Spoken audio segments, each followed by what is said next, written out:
जय बजरंगबली तो आप अक्सर कहते हैं, अब आज आम आदमी पार्टी कह रही है जय बजरंगबली, बजरंगबली का आशीर्वाद है, संजय सिंह को जमानत मिल गई है और अभी ये शुरुआत है।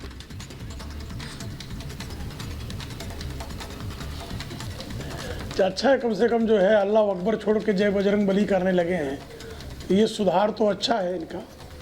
इसी तरह से जय बजरंगबली करते रहें वो। और लेकिन भ्रष्टाचार की उनकी लंका को बजरंगबली ने ही आग लगाई हुई है, इसका भी ध्यान रखें। अभी एक मामले में जो है उनको जो है एक अभियुक्त को जमानत क्या मिल गई, तो इतना नाच रहे हैं, इसका मतलब स्वीकार रहे हैं कि इनकी जो है इस शराब कांड में संलिप्तता जो है प्रबल है।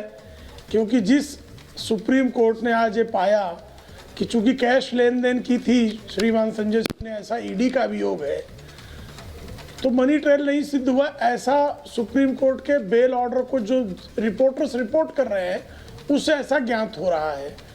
तो मनीष सिसोदिया के मामले में 338 करोड़ का मनी ट्रेल है, ये सुप्रीम कोर्ट ने कहा। तो सरकार जो अरविंद केजरीवाल के नेतृत्व में चल रही थी, जिसने शराब नीति बनाई, जिसमें मनी ट्रेल दिखाई दे रहा है, जिसके अप्रूवल्स भी मनी ट्रेल की बातें कर रहे हैं, पैसे के लेन देन की बातें कर रहे हैं, इस आधार पर आज आम आदमी पार्टी के प्रवक्ता प्रवर्तन निदेशालय के इस आरोप को स्वीकार कर रहे हैं कि इन्होंने शराब घोटाला किया, क्योंकि मनी ट्रेल तो सुप्रीम कोर्ट ने पाया है।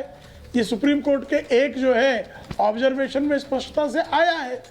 तो ये आज सिद्ध हो गया कि अरविंद केजरीवाल और मनीष सिसोदिया के साथ साथ अन्य जो आम आदमी पार्टी की सरकार के शामिल लोग हैं वो शराब घोटाले में कन्विक्ट होने के पात्र हैं।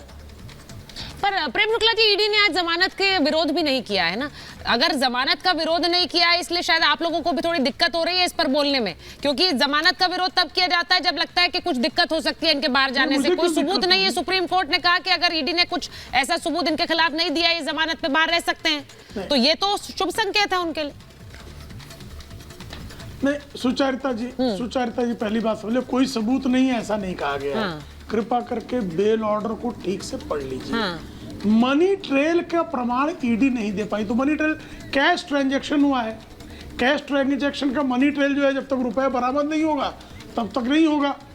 तो मनी ट्रेल का नहीं है, सबूत नहीं है, ऐसा नहीं कहा। नहीं सबूत नहीं है, लेकिन सुप्रीम कोर्ट ने प्रेम शुक्ला जी ने कहा कि इनके खिलाफ आप लोगों ने कोई एविडेंस ऐसा नहीं दिया है, तो इन्हें बेल दी जा सकती है। ईडी ने कहा हमें बेल के खिलाफ कोई विरोध नहीं है, जांच चल रही है। हाँ, जांच चल रही है, हमें विरोध नहीं है, आप बेल दे सकते हैं। मनी ट्रेल नहीं, मनी ट्रेल अलग है। मनी ट्रेल तो सर फिर बहुत लोगों से जुड़ रही है, जैसा ईडी केस प्रेजेंट कर रही है।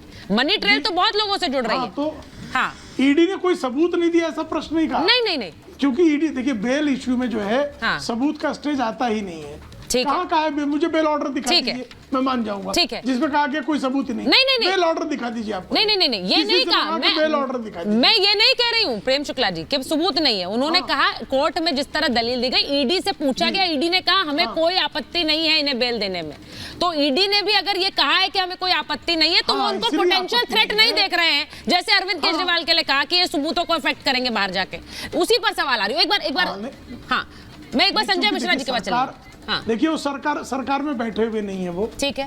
देखिए वो सरकार में बैठे हुए नहीं है। ठीक है। अरविंद केजरीवाल सरकार में बैठे हुए व्यक्ति थे। हाँ। ईडी ने ये किस आधार पर कहा, ईडी का अधिकारी बताएगा। मैं तो उस पे अजम्पशन के आधार पर ही बता सकता हूँ। बिल्कुल। तो ये सिद्ध हो गया कि ये कल तक जो आम आदमी पार्टी के प्रवक्ता और समर्थक कह रहे थे कि ईडी जो है इनके नेताओं को जमानत नहीं लेने देती और शरद रेड्डी की जमानत में ऑब्जेक्शन नहीं दिया, तो उसमें घोटाला था।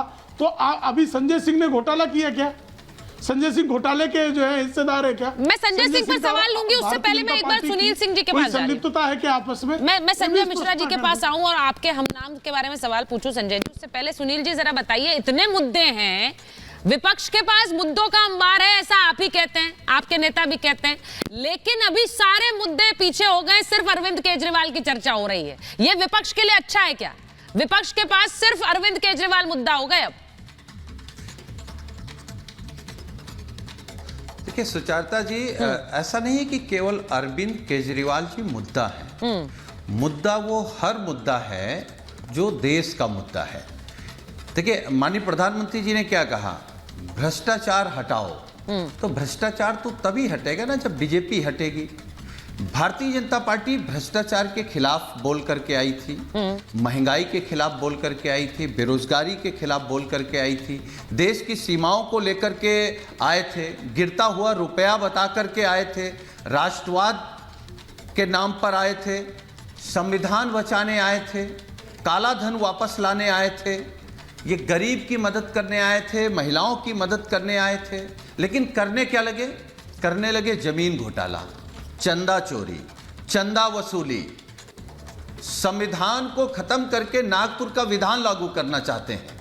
आप बताइए, अगर इस देश में सबसे बड़ी विपक्षी पार्टियों के खाते सीज हो जाएंगे, सिटिंग मुख्यमंत्री को आप जेल में डाल देंगे, आप ये पेश करेंगे कि भाई हमारे पास अगर जिताऊ प्रत्याशी नहीं तो दूसरे का खरीद लो, डरा दो, विधायक तोड़ लो, ये परंपरा गलत है। और मैं इसलिए कह रहा हूं, देखिए ये लोकतंत्र में सुचारता जी बदलाव होते रहते हैं। ठीक है, जो नियम कानून, ये जो आज इनके तोते हैं, जो आज सरकारी एजेंसियां काम कर रही हैं विपक्ष के खिलाफ, जब ये सरकार में बैठे लोग सरकार से हटेंगे तो अभी तो साल 2 साल लोग जेल में हैं, फिर यही नियम, यही कानून, यही एजेंसियां आज जो सरकार चला रहे हैं, इनका पूरा जीवन जेल में कट जाएगा। क्योंकि भ्रष्टाचार बड़ा है, कोरोना का भ्रष्टाचार है, नोटबंदी का भ्रष्टाचार है, Exactly. पीएम केयर फंड का भ्रष्टाचार है, इलेक्टोरल बॉन्ड का भ्रष्टाचार है। कहां कैसे बचेंगे? सुनील जी, मैं यही तो कह रही हूँ, आप लोग इतने मुद्दे गिनाते रहे, लेकिन वो मुद्दे पीछे रह गए क्योंकि अभी चर्चा सिर्फ अरविंद केजरीवाल की हो रही है। और अरविंद केजरीवाल यानी कि दिल्ली की 7 सीटें हमारे, हम तो 543 सीटों की बातें कर रहे हैं। उन 543 सीटों पर क्या होगा? आप अभी विपक्ष का सारा फोकस सिर्फ दिल्ली की 7 सीटें लग रहा है क्योंकि चर्चा सिर्फ अरविंद केजरीवाल की हो रही है। और ये विन विन सिचुएशन है बीजेपी के लिए, बाकी राज्यों की बात नहीं हो रही, बाकी मुद्दों की बात नहीं हो रही है। तो ये सवाल ये नहीं है सुचारता जी, बोलिए। आजाद भारत में सिटिंग मुख्यमंत्री जेल में डाल दिया जाए, ये सिर्फ दिल्ली की बात है, ये देश के संविधान की बात नहीं। लेकिन हेमंत सोरेन पे आप लोग उस तरह से एक साथ नहीं आए जैसे केजरीवाल के मुद्दे पर आए हैं। रैली हुई, वहां पे उनके पोस्टर लगे बड़े बड़े, अरविंद केजरीवाल की पार्टी ने उसे बड़ा बताया कि उनकी गिरफ्तारी के खिलाफ रैली है। हेमंत सोरेन पर तो उस तरह से आप लोग नहीं जुड़े, गोंद में ऐसा गोंद की तरह जिस तरह से जोड़ दिया सबको, वो अरविंद केजरीवाल की गिरफ्तारी पर हुआ है। हाँ, बोलिए। देखिए, देश में जो सबसे बड़ा मुद्दा है सुचारता जी, वो बेरोजगारी है, महंगाई है, ठीक है, भ्रष्टाचार है। और इन तीनों में आज पूरे ये कहते हैं ना कि हम दुनिया की सबसे बड़ी पार्टी हैं, तो दुनिया की सबसे भ्रष्ट पार्टी भी तो यही है। दुनिया में सबसे ज्यादा भ्रष्टाचार करने वाले भी तो यही हैं, सबसे ज्यादा झूठ बोलने वाले भी यही हैं, सबसे ज्यादा धोखा देने वाले भी तो यही हैं, सबसे ज्यादा पिछड़े और दलितों का आरक्षण छीनने वाले यही हैं, सबसे ज्यादा विपक्ष के नेताओं पर फर्जी मुकदमे लगा करके जेल में भेजने वाले यही हैं, और सबसे ज्यादा दिनों तक जेल में रहने का रिकॉर्ड भी भारतीय जनता पार्टी के नेता ही बनाएंगे।